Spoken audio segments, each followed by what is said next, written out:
You're absolutely right. Strange how this information is coming just in time for the cover of PA of Prince Andrew, says Valerie Phillips.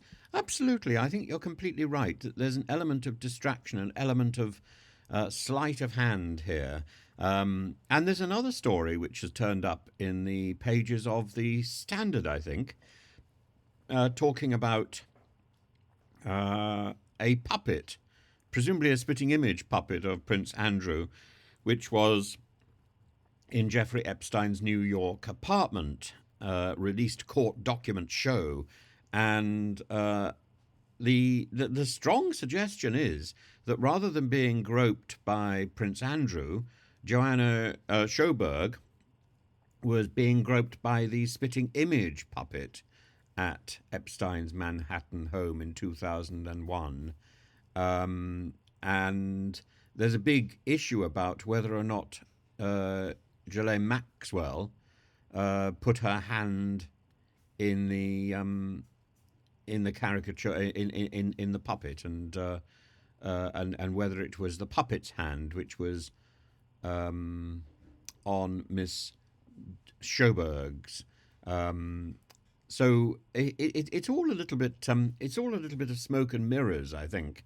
And there was a puppet, not a puppet. There was I don't know how you would describe it really, a caricature of Prince Andrew that was in Jeffrey's home, and about whether or not this caricature had hands and whether these hands were doing any groping. It's a bizarre exchange.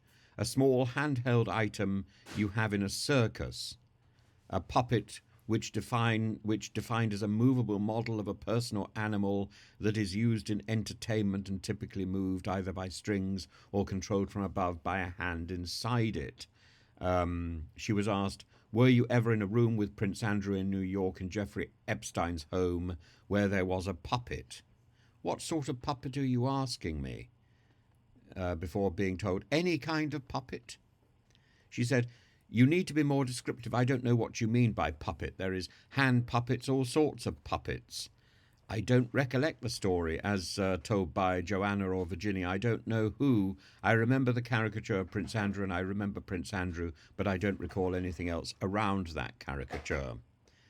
The Duke, of course, strenuously denies all the allegations, but it is. I agree. It's extraordinarily well timed to have yet another Prince Harry story, just as all the Andrew revelations are coming out. And as for the Andrew revelations, oh my goodness, it's like kicking your heel in the dust and hoping that there's going to be a sandstorm. A puppet is a puppet, isn't it?